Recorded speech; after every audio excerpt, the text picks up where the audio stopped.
بسم اللہ الرحمن الرحیم۔ صحیح بخاری حدیث نمبر 594۔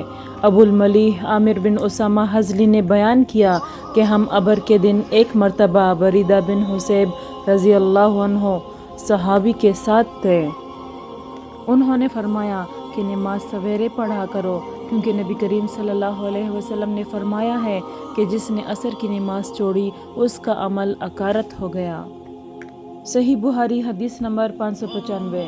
حسین بن عبد الرحمن نے عبداللہ بن ابی قتادہ سے انہوں نے اپنے باپ سے کہا، ہم خیبر سے لوٹ کر نبی کریم صلی اللہ علیہ وسلم کے ساتھ رات میں سفر کر رہے تھے۔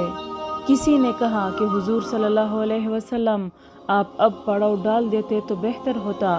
آپ نے فرمایا کہ مجھے ڈر ہے کہیں نماز کے وقت بھی تم سوتے نہ رہ جاؤ۔ اس پر حضرت بلال رضی اللہ تعالیٰ عنہ بولے کہ میں آپ سب لوگوں کو جگا دوں گا۔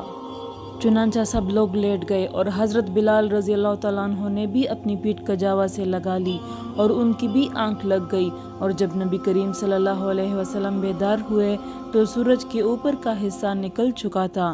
آپ نے فرمایا، بلال تو نے کیا کہا تھا؟ وہ بولے، آج جیسی نیند مجھے کبھی نہیں آئی۔ پھر رسول کریم صلی اللہ علیہ وسلم نے فرمایا کہ اللہ تعالیٰ تمہاری ارواح کو جب چاہتا ہے قبض کر لیتا ہے اور جس وقت چاہتا ہے واپس کر دیتا ہے۔ اے بلال اٹھ اور اذان دے۔ پھر آپ صلی اللہ علیہ وسلم نے وضو کیا، اور جب سورج بلند ہو کر روشن ہو گیا تو آپ صلی اللہ علیہ وسلم کھڑے ہوئے اور نماز پڑھائی۔